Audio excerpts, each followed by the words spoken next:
Hey guys,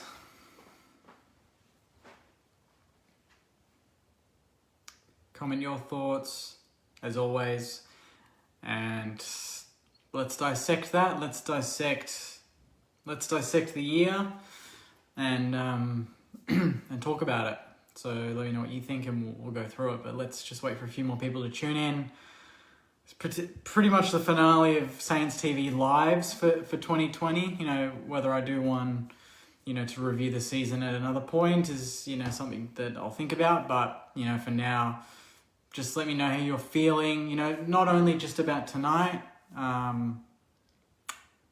but also the whole season, your wishes to the club. What have they made you feel this season? How proud are you? What do we need to do to get better? And how you think we're going to go next year. Just put it all on the line. Just get it all out and we'll talk about it. But, from my perspective, this year, the boys have done more than we could have thought. They made finals for the first time in 9 years. They won a final for the first time in 10 years. They beat the team that finished on top. They beat another team that finished in the top four. And there were parts in that game today that you looked at it, and to me, as a Saints fan, I was like, I'm expecting us to get blown away at some point, and for some reason we just didn't until late. It got out to, I don't know what the final margin was, 21, 29 points or something like that. But I don't know. We looked like we wanted to play our game the whole time. But for the most part of the game, Richmond had it on their terms. They played, very well. But I'm gonna struggle to not mention the freedom the AFL gives teams like Richmond to just do whatever the fuck they want. I want to keep this video as level as I can, but the amount of times that a Tom Lynch or a Cochin, God, Cochin is such a cockhead. First of all, Cochin, what a knob he is for a captain. I would much rather Geary than Cochin as captain, because at least Gears goes the man. Cochin is just a knobhead that wants to take out players when he's pissed off. For instance, the tackle that he laid on Zach Jones. Even the AFL, even the commentators were just kind of laughing it off like it was nothing. Tom Lynch throwing people around, this and that. No problem. He's just being silly. They had an excuse for everything that a Richmond player would do. They just kind of laughed it off because, they're the champs. They just kept calling them the champs. So that's fine. But when someone like Ben Long's running at a player and he's got a split-second decision and he just hits him, you get him out. You suspend him. So for our club, it felt like the whole week was against us. Everything was going against us. Not only Paddy Ryder hamstring, Jakey Carlisle leaving the hub to go to his missus, Ben Long getting suspended for fuck all. That's. We appealed it, we kept pushing, and the club's doing all the right things. The fact that we appeal it and we kept pushing, even our, Leafland came out, our football director came out and backed Ben Long. This club is changing. This club is putting itself on the map. It's going on the front foot. We're not being the softies anymore. We're not being that shitty St Kilda team that everyone can just take the piss out of, And even tonight, we lost, but geez, there was so much to like about the game. There was so much outside of our inaccuracy that we can hold our heads high and really be excited about season 2021. Hunter Clark looks like, he's a level above a lot of these youngsters in the competition. Nick Hoffield was great. I thought Dougal Howard did his best on Tom Lynch and was shafted a number of, chances, and they just gave free kicks to Tom Lynch like it was nothing. Rowan Marshall stood up, even though the commentators loved talking about how good Nankervis was. Max King showed some signs. Even, Dan Butler kicked his goal, and there's so much to like about this club. And, she might be embarrassed that I mentioned this, but just to talk to you about what Brett Ratton's brought to this team and where this team's going, this is a perfect example. My girlfriend, Jess, she loves the Saints now. She loves them. When I first met her, she didn't know anything about football. She started watching the Saints, especially when Brett Ratton became coach. She loves Rats. She loves the way he talks to the players. She loves the way he connects to the fans and connects to the players, and he's he's, he's feared upon because he's the coach and he can drop whoever he wants. But also at the same time, the players love him. They believe in him. They believe his game plan, and they listen to every word that he says. Final siren goes tonight. She's in tears. She is in tears. She's so upset that the season's done. She loves watching our boys, and that to me makes me so proud that I follow this team, is because a year ago she did not feel that way, and in 1 year Brett Ratton's done that to someone that wasn't a Saints fan 2 years ago, wasn't a football fan 2 years ago, and she was in tears, and tears of pride. She's so proud, and we're all so proud of what the team's done this season. And if you look at where we were a year ago to where we are now, night and day. Coach of the year should, to me, be Brett Ratton. I know that everyone gives the coach of the year to whoever wins the flag. So if Brisbane win the flag, it'll be Fagan. If Port win the flag, it'll be Hinkley. But to me, who's had to face the most adversity, who's had one of the biggest jobs, who's had to turn around something that was broken, and who's exceeded all expectations, is Brett Ratton.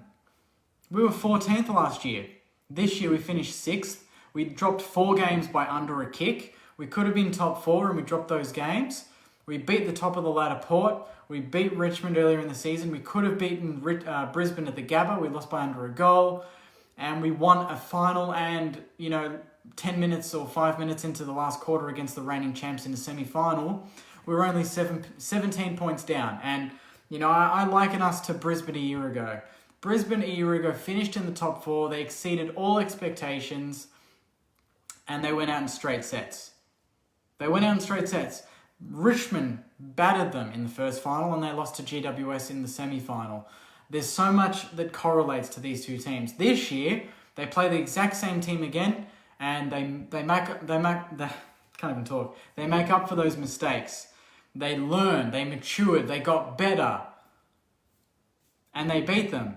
In a year's time, that could be us.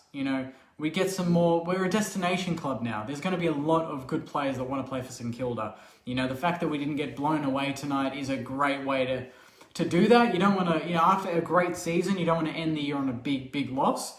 And this was looking like a big loss. Richmond were kicking goals out of their ass in the first quarter.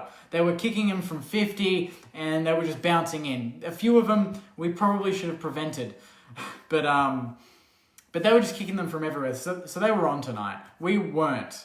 We were a bit off. I thought all week we were going to go into this game playing fast, go through the middle, take it on.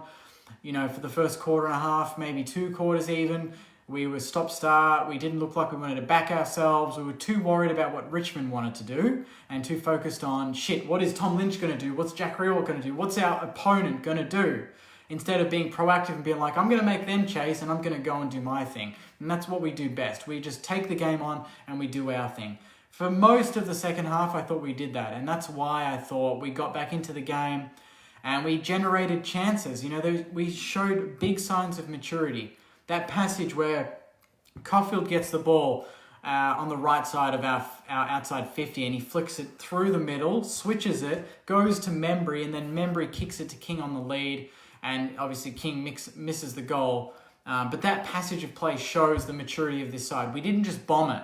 We lowered the eyes, we switched it from one side to the other, and we created a scoring chance that wasn't going to be there otherwise. And Max King was smart enough to lead up down the middle and get the ball. So the structure's there. We're growing. We're not just bombing. We have multiple facets of our game. We were missing some big players. Jake Carlisle would have been huge in the back line for us. Tom Lynch did a good job and kicked 2 or 3 goals, took a few contested marks, and then obviously Jack Riewoldt was quiet, but he played kind of that decoy role.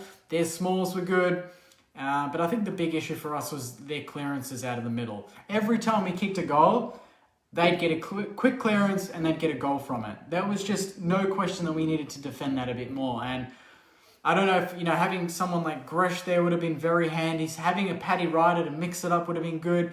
I think at times we tried battle in the middle and it just didn't quite work. But I think that was the biggest weakness in our game today, was preventing scores from clearances in the middle. their scores from clearances would have been huge. You know, that would have been the bulk of their scores. Ours would have been mainly through turnover, I would have assumed. You know, them doing one rare stuff up and us getting it the other way. But, you know, it's a learning curve. You know, this team is very young. This team, a lot of players have played less than 50, 60 games, and they're going to learn from this. We can't expect to, you know, not every team's going to do a Bulldogs in 2016 and just rock up and win 4 finals being an underdog and win a flag. You know, I thought it could be us. And if anything, I think tonight would have been harder than the prelim.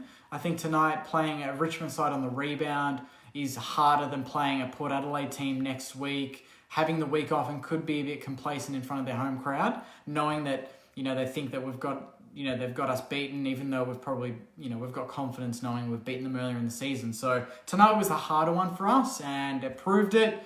Richmond on their day are a very good team when they've got free tickets from the AFL to do whatever the fuck they want and kick goals and tackle players high, and just the praise from the commentary box, you know, was ridiculous. They're one of the AFL's love childs. When you've got 100,000 members and you're a big $1 million team, and you've got Dusty Martin, you've got Tom Lynch and Jack Riewoldt and all these players that the AFL loves, you know, you're up against it. So we're a very young team. We're only going to get better. We're going to get players in. We're going to recruit players. We're also going to lose players.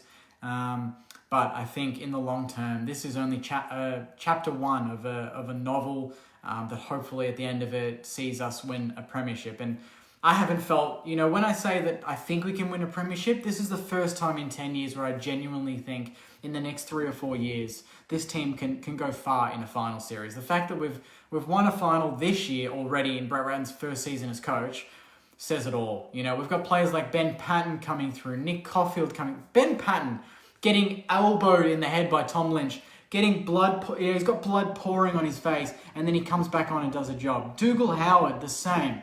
And also, guys, this is news for you. I know you've not heard this. I know someone that knows someone that knows someone. And I can confirm this to you, in the 8-minute mark of the second quarter, Josh Battle broke his foot. And this was a risk that the club took going into this game. They knew that there was a chance he could break his foot.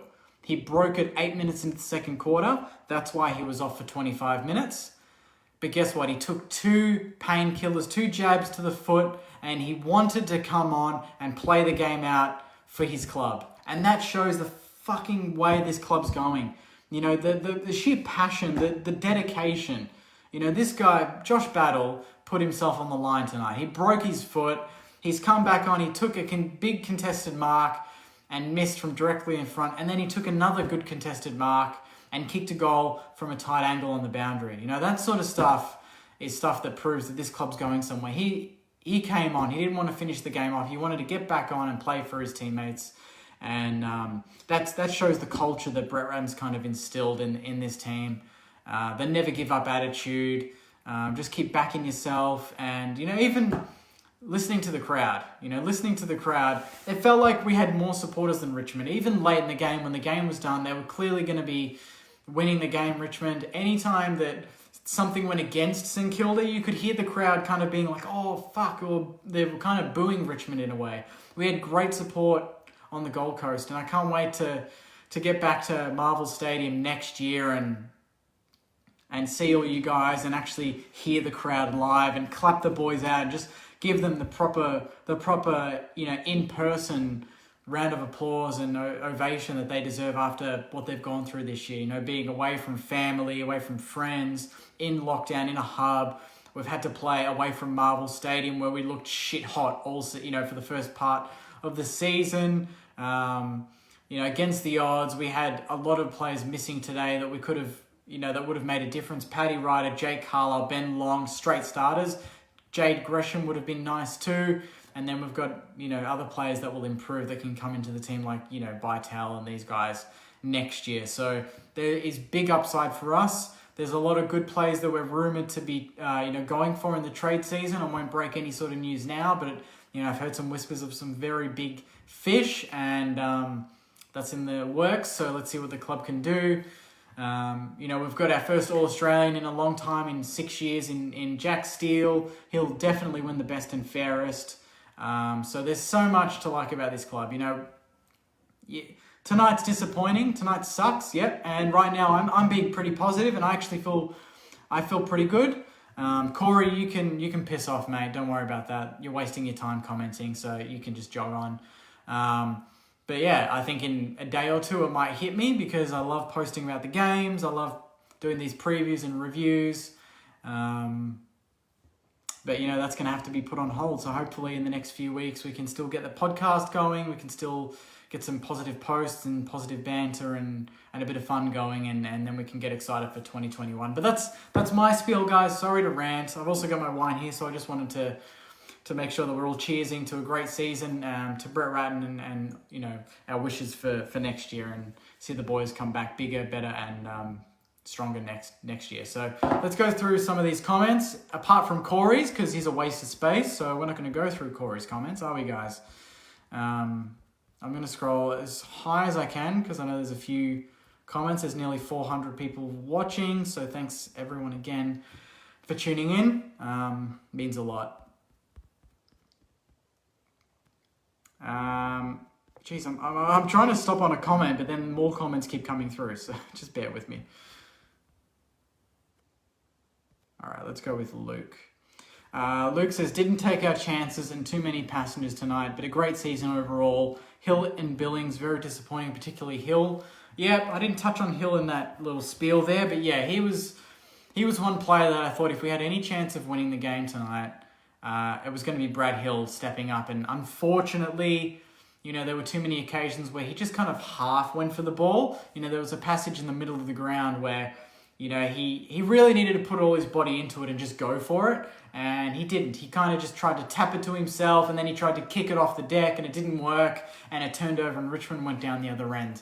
That's the sort of stuff that we want to get out of Brad Hill's game. I know that he's an outside player, but in the final, you need an inside game as well as an outside game, and he just didn't get enough of it. Same with Jackie Billings, just didn't get into it. He did some little things, but we need these guys to really be the game changers and the guys that can break the game open for us, because they're our better ball users, but they're not getting it enough. We're getting players that don't kick it as well, like Seb Ross, for instance. But I thought, by the way, Seb Ross had a great game tonight. I was really proud of the way Seb Ross went about it. I was so happy when he kicked that goal in the start of the fourth.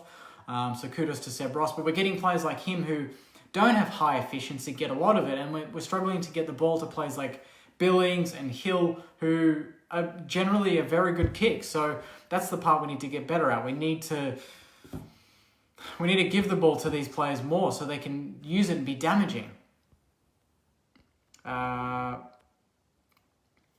Al says they should never have selected Battle. Apparently in training he was avoiding kicking with his hurt foot. Ridiculous.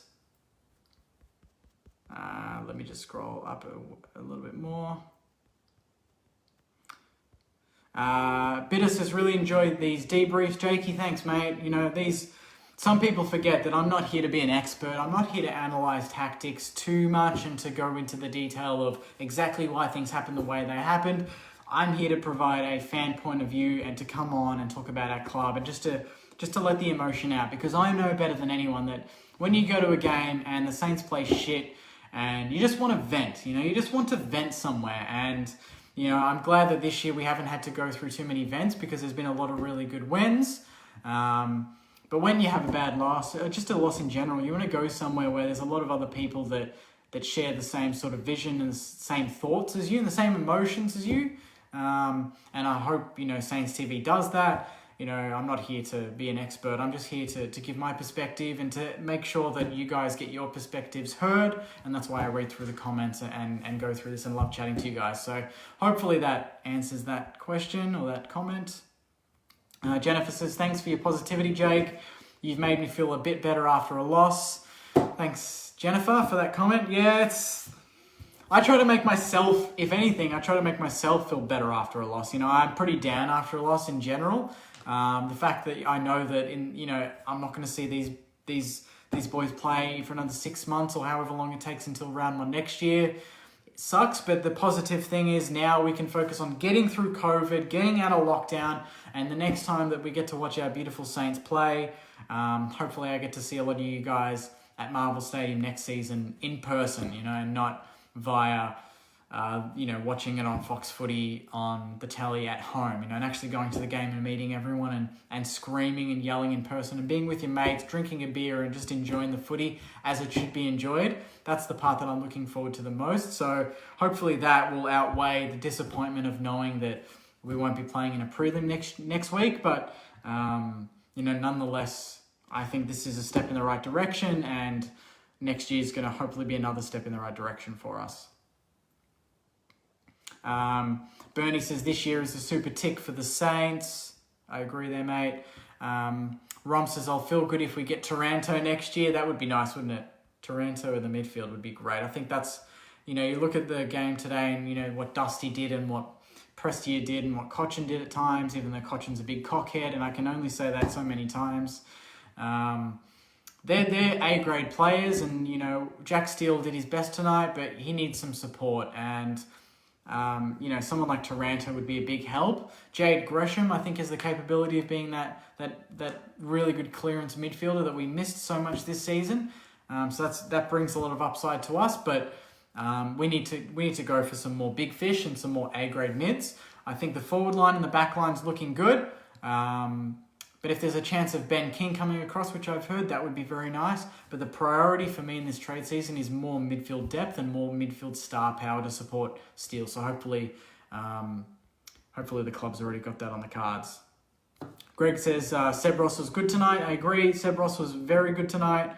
Held his head high and he tried hard all night, even late in the game when there were turnovers. He would be sprinting to the ball, and that's something that you don't link with Seb Ross. You're used to him kind of jogging and being quite lackadaisical about things, but he was sprinting to every contest, and that shows that the amount of, how much he really wanted tonight. And I know that all the boys wanted it tonight, and unfortunately it didn't come to fruition, but hopefully that hurt. That everyone says that when you lose a final, you don't want to sit on it and be negative too long. You want to really turn it into a positive and hold that in your belly until round 1 next year, where you can come out and really make a statement. So hopefully the boys can remember this, learn from this, and then use it next year when we get back to playing footy again. Angus says, can't wait for the Danny Frawley tribute round 1 next year. That would be great. It's been a long time coming, but I love that the club's waiting until we can go to a game again and we can all celebrate Danny Frawley on game day in person at Marvel Stadium. Next year, that's from Leon Black with a lot of love hearts. Peter says only can play who is available. Agreed. We played the best team that we could have fielded. I know a lot of people wanted Robertson tonight. But I actually think John O'Marsh did a good job. Savage was great, kicked a good long goal. His output was as good as Ben Long's could have been, I thought. And Josh Battle kicked a goal as well. So out of the 3 ins, we've kicked 2 goals from them. And, Marsh probably could have kicked 1 or 2 himself without, he was a bit fumbly at times when he probably should have run into an open goal. So you get 2 goals out of the 3 plays in a final. You'd take that, wouldn't you? I've read that one out already. Geez, Corey's he's a chatterbox, isn't he? Shane says Savage will be traded. Geez, I hope not. He proved tonight that he's value. Buster says loved hearing the Lynch boos. Jesus, Lynch is a knob, isn't he? I mean, that part where he threw, I can't remember who it was, he threw Dougal Howard to the ground, and he then put his knee on Dougal's cheek or neck. And there was clear vision of it from Channel 7. And even the commentary was like, oh, that's just silly. That's just silly. That is 10 times worse than what Ben Long did. What Ben Long did was not deliberate. This was deliberate. Could have caused serious injury to Dougal Howard.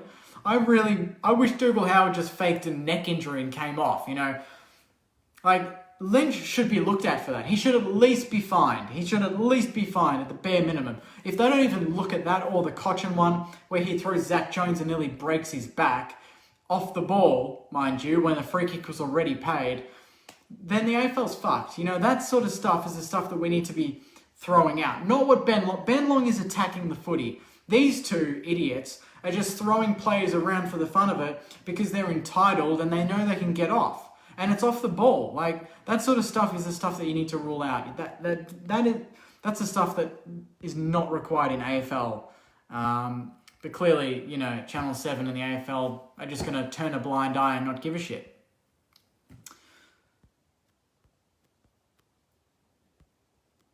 Battle is a warrior. That's from Shane. Josh Battle, wow, everyone's just impressed with the way that Josh Battle's just played out the game. Phil says, think we didn't make the right changes. 2 defenders out replaced by 1 defender. Battle should be a forward, not a swing player. Yeah, probably right. I think he's a better forward than a defender. Battle is the goods for sure. That's from Scott. Angus says, heard rumours of Loney to the Dogs, Phillips to the Dockers, Patton to the Bombers and Carlisle to the Hawks. Not looking good for us. I've also heard rumours that Patton's going to re-sign. Hopefully Loney doesn't go to the Dogs. Phillips to the Dockers doesn't really kill me, and Carlisle to the Hawks. That could be possible. They're a team that needs someone like Carlisle, but also at the same time, I think, you know, we've definitely got things in the books. And everyone was sceptical about when Josh Bruce left, and then we see what happens, and Max King prospers and plays a great season, and Josh Bruce does nothing for the Dogs. So, you know, hindsight's a wonderful thing, but I'm sure that if we lose these players, we've definitely got plans in place to replace them with equal players or better players. So I trust what the club's doing. Lucas says, Josh Battle is a champion. He's as hard as they come. Definitely right there. Shane says, Saints TV, thanks, Jake. It has been a great season and appreciate your efforts all year. Thanks, Shane. Thanks to everyone for the kind words. It's can be hard work, you know, getting up and talking after a loss, but, you know, you guys, knowing that you guys are watching and commenting and supporting, that makes it all, you know, all the more easier and all the more rewarding for me. And just because the season's done doesn't mean the content stops. The Saints TV is not just going to stop until next season. You know me, I'm just going to be posting when I feel like it and when I see something that's noteworthy, and obviously keep the positive vibes going, because, you know, last season it was negative and we had a lot of players. We had Stuve leaving, Jack Stephen going to Geelong, Josh Bruce going to the Bulldogs, Blake Acres going to Fremantle. We had these players leaving. Funnily enough, Blake Acres has probably had the better season out of all three. You couldn't have picked that. And I managed to post through it and people were positive. So hopefully this off-season, the same thing happens. We can get that positive, you know, energy going. People re-sign, they renew their memberships, and we can look forward to 2021 and be excited about that. A lot of people impressed with Josh Battle. Elaine says, looking forward to next season. Have a good feeling that we can go even further next year. The boys are so gutsy. Well worded there, Elaine. That's exactly right. Our team is gutsy. They put their bodies on the line. They tried their best tonight. The better team won.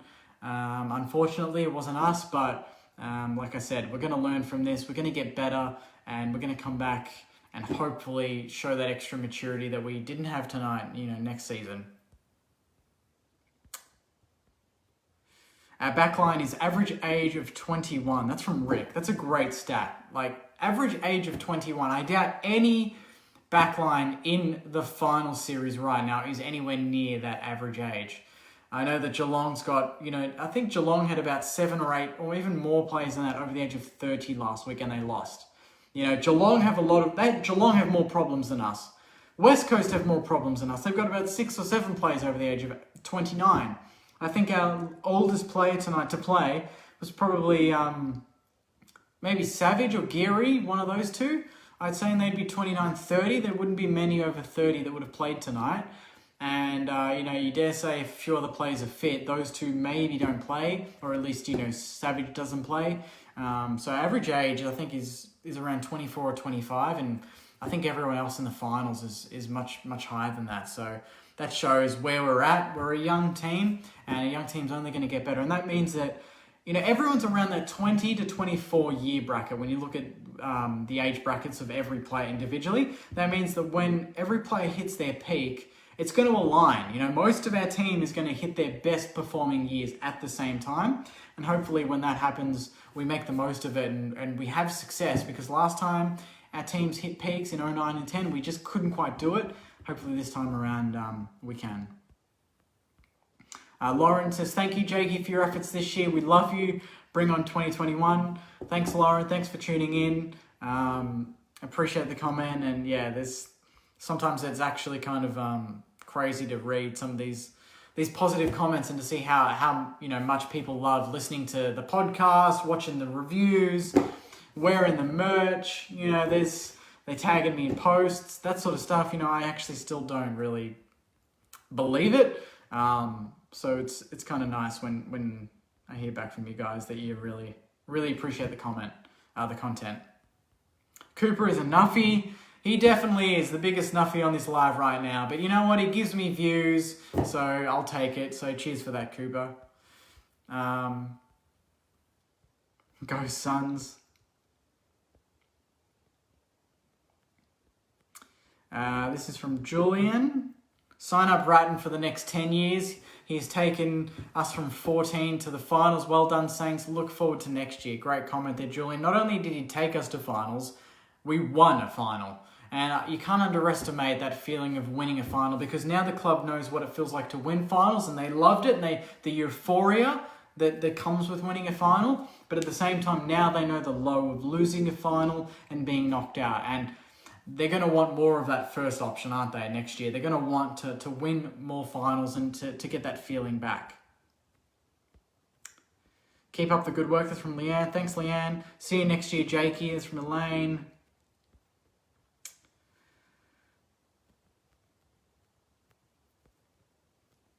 Thoughts on Coops? He's a top bloke. That's my thought. Lillian, it's all upwards and onwards from here on. Exactly right. Now we can only look forward, and we can only assume that the club is going to get better. There's no looking back now. Finals next year is the goal. That's the goal for us. This year it was a nice to have. I said at the start of the year I'd like us to be between 6th and 10th. We exceeded all expectations. We finished 6th. That to me is a massive A+ for Brett Ratton, and to win a final is an A+, definite. But next year the goal, bare minimum, is make finals and then win a final, and obviously try and go a bit further than we can this year. So we just want to be gradually progressing. Maddie says, yeah, keep going, mate. We need more Saints YouTubers. Yep, definitely right. We need more AFL fan YouTubers in general. There's not many fan pages that do what I do and do it this often, but, hopefully instead of watching shitty Channel 7 talk up players because they love them for no reason, we can get more AFL YouTubers on board, and we can all come together and banter about, our teams. Bo says, can I buy you a beer when we meet at the Saints games? For sure, mate. I don't really drink beer, but I'll take a free beer. I don't pay for beer on my own, but if you're offering me one, I'll take a furphy, a pint. So I'll see you next year and we can have that pint, that's for sure. Ben says, you're doing great work. Love your work. Thanks, mate. Love your work, Jakey. That's from David.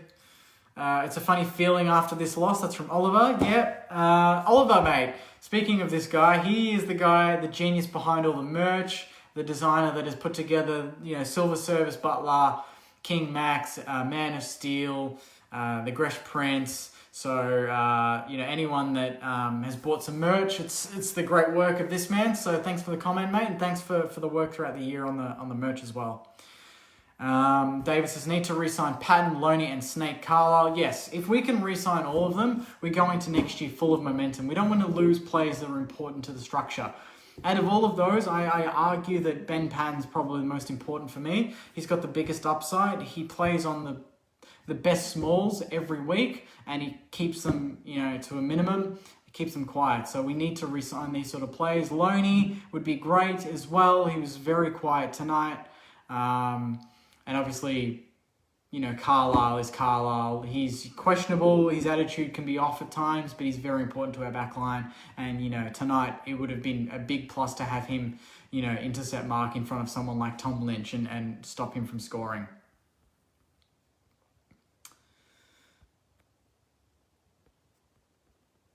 Max King, you beauty. The umpiring was horrible. Don't get me started, Dylan, mate. Do not get me started.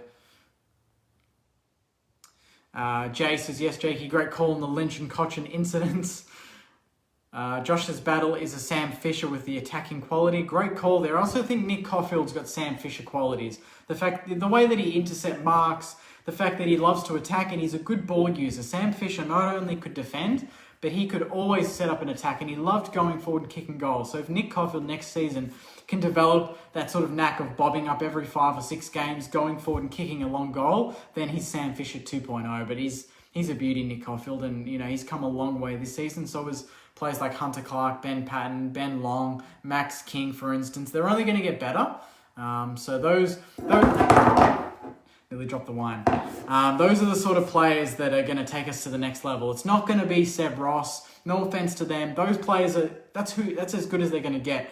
There's other players in the team that haven't hit their potential yet. Rowan Marshall, Ben Patton, Nick Caulfield, Max King, Dan Butler, Jade Gresham coming back, Bytel coming into the team, Dunstan maybe if he stays.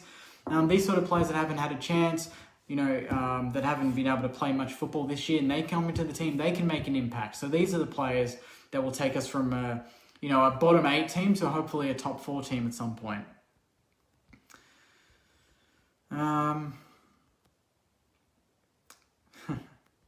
I got the champagne out, why don't you? Nathan's asking, do you think we'll get Ben King in a few years? Yes, I think we will get Ben King in a few years. I know that we can throw a first rounder at him next season, but like I said, I think a midfield is probably priority.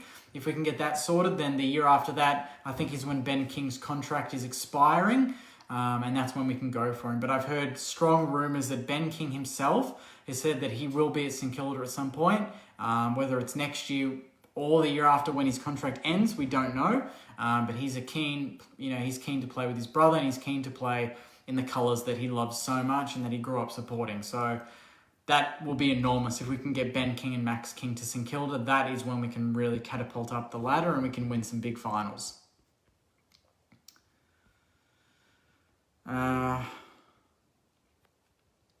Oh my God, you mentioned my name from Leanne. Of course I did. I try to mention everyone's names. I'm not some A-grade Hollywood celebrity. I'm just here talking about the club. So of course I'm going to mention everyone's names. Christos says Billings became Mr. Inconsistent in the second half of the season. Yeah, that's a great point. And also Loney gone. I hope Loney's not gone. I really don't want him to go, especially the Dogs, who are a shit club. And after last week, you just don't want to strengthen them. But yeah, Billings, you're right. He started the season on fire. He was very consistent without being incredible. And then the second half of the season, he just couldn't find his form. Had a bit of bad luck. Some nearly games that he could have torn to shreds, like the Brisbane game where he just missed a few big marks. And hopefully this is another learning season for Billings, and he can really mature and come back next season and play a big part in a season where we can climb up the ladder.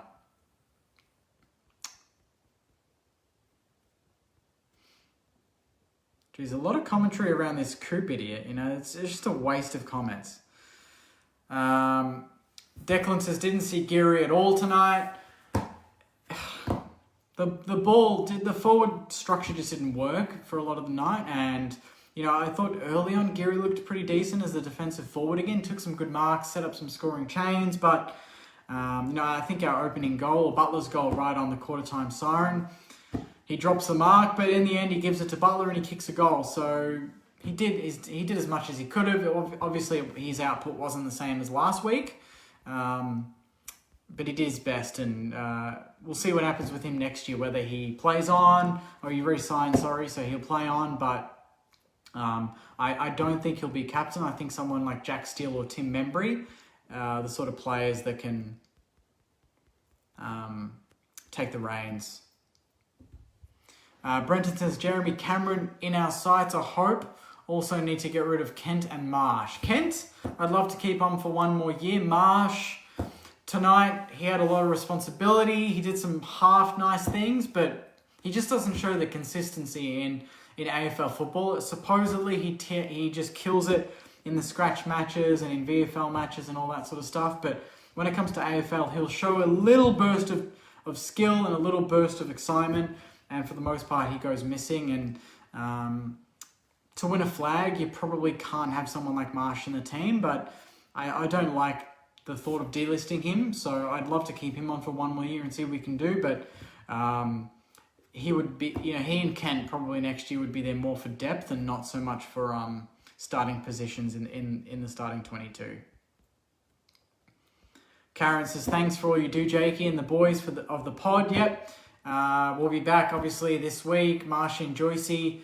To everyone that's been asking whether we continue beyond next week, we don't know. I'll need to talk to Marshy and Joycey and see what we can do. Obviously, there'll be the best and fairest and some trade news that we want to talk about. So we might be doing some shorter 30-minute episodes just to keep the conversation going. There won't be the full-blown hour and a half match reviews, obviously, but we'll try and keep that content going because the reception's been great. Everyone's been really happy with the podcast for the first year. It's our first year doing a podcast, so really happy with how it's gone and with the amount of people. We've had over 30,000 downloads this year alone in a shortened year with COVID. So we'll definitely try and keep it going because everyone seems to be enjoying it. So thanks to everyone for listening and commenting on it. Jessel says, Giselle, sorry, thanks for all your reviews. We'll come back better and stronger in 2021. Go Saints. Ryan says, I agree with Seb Ross. He played well second half of the year. Who are we going after, Jake? That's from Evan. Mate, we'll talk about it in the podcast. We'll talk about it in trade season. But for now, let's just focus on the season that was. And then after this, we can talk about what next year includes. But I'll give you, we know that Taranto is being talked about. Ben King's the other one. But I reckon there's a few other big fish that we're looking at that hasn't been reported. And it wouldn't surprise me that, for us to leak that we're looking at Taranto to kind of distract the media, distract everyone, and then we're going for someone else. So that would not surprise me at all. So stay tuned for more news on that.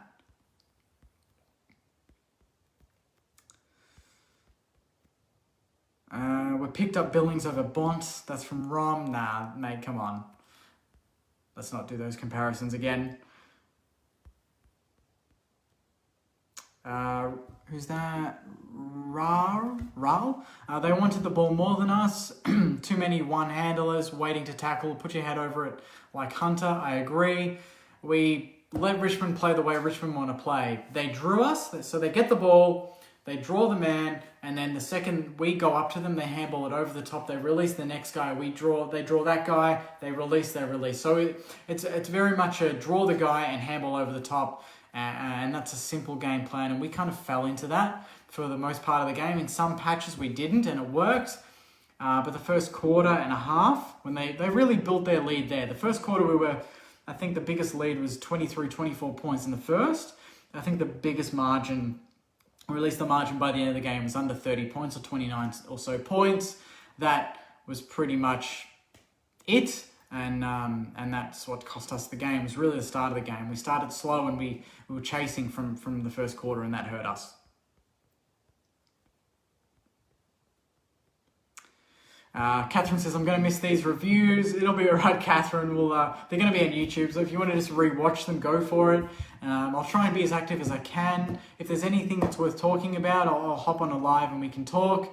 If you guys have got any ideas on content, if you want some sort of season review video, if you want me to get Marshy and Joycey on board, if you want more podcasts or certain posts, just DM me on Instagram, Saints TV Official, or on Facebook, and I always answer your questions. I always respond to these DMs. So if you've got any ideas on content that you want to see in the off season, let me know and we'll try and make it happen.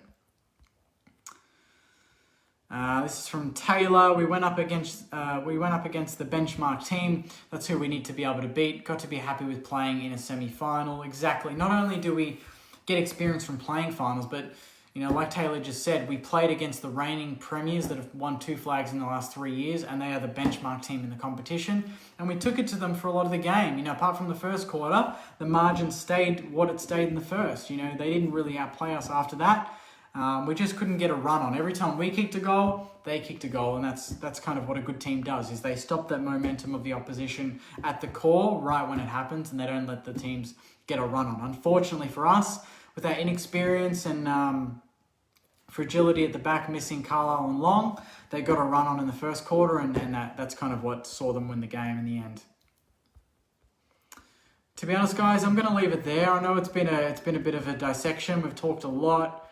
My throat is actually killing me. A bit wrecked after this whole year, and especially tonight. And now it's starting to hit me that the boys aren't going to be playing next week, and it's a bit upsetting. So hopefully, in a day or two, I can just kind of convince myself that it's all good, and we'll be back bigger, better, and stronger next season. And time will fly. Hopefully time will fly. That's what I'm hoping. And the disappointing thing is every team left in the final series I hate. I don't know who I want to win. Maybe Brisbane, but at the same time, Brisbane have kind of been given the premiership because it's at the Gabba and every game's in Brisbane basically now. So I don't really know who I want to win. Maybe Collingwood. I don't know. I hate all the teams. They can all get stuffed. I just want our boys to come back next year and get the job done. So hopefully they can, but I'm going to leave it there, guys. Thanks so much for tuning in for the year, for tuning into every preview, every review, commenting. Saints TV, Facebook's hit almost 20,000 followers, over nearly 20,000 followers. Instagram, this time last year, Instagram had, I think, 1,000 followers. 1,000 followers. We have now clocked over 14,200 followers on Instagram. So if anyone's watching and you don't follow Saints TV on Instagram and you have an account, at Saints TV Official, join the party, join the group, and help us keep growing, because next year, hopefully, with more wins, this channel can just keep growing, and we can keep talking about our love for the Saints and come together and talk about games pre and post game. So thanks so much for the year, guys. This sort of stuff gets me, makes me very happy every day to come on and talk to you, and to post about the club, and to think of ideas on what content really gets fans excited and what gets me excited. And I love that a lot of the time what I'm feeling, you guys are feeling. So, that's the thing is, before this, I thought that the way I was feeling was an overreaction, that I cared too much. But then I made this channel, and I chat to a lot of you guys. You DM me, you message me, and we have a good chat, and you guys care more, as much as I do, if not more. So that's amazing. So I thank you so much for the year. Obviously, it's not done. I'm going to keep posting, hopefully do more podcasts, hopefully do more videos. But in terms of reviews and lives, this could be it for the year. So I just want to say thank you so much for the support. And yeah, don't be down about tonight. Think of what we've done this year and how far we've come. And Brett Ratton, think of Brett Ratton's smile, and that'll bring a smile to your face. And know that this club is very lucky to have someone like Brett Ratton taking the wheel and leading us forward. There's a lot of clubs out there that are doing better than us right now, but I know that in the long term, we've got something special. We've got someone special in charge with Brett Ratton. So I'm going to leave it there, guys. Disappointing result tonight. We tried our best. We missed a lot of chances. And, in a year's time, hopefully we kick straight and the result will be different, and we're into a prelim. So thanks again for the support. Thanks again for liking, commenting, messaging me, watching, sharing, doing everything you can to get this channel out and to get more Saints involved. I appreciate it, and hopefully 2021 brings a lot more of that to Saints TV and to the St Kilda Football Club. So until then, guys, thanks so much for the year. Thanks so much for watching. And as always, go you mighty Sainers. Thanks, guys. Chat soon.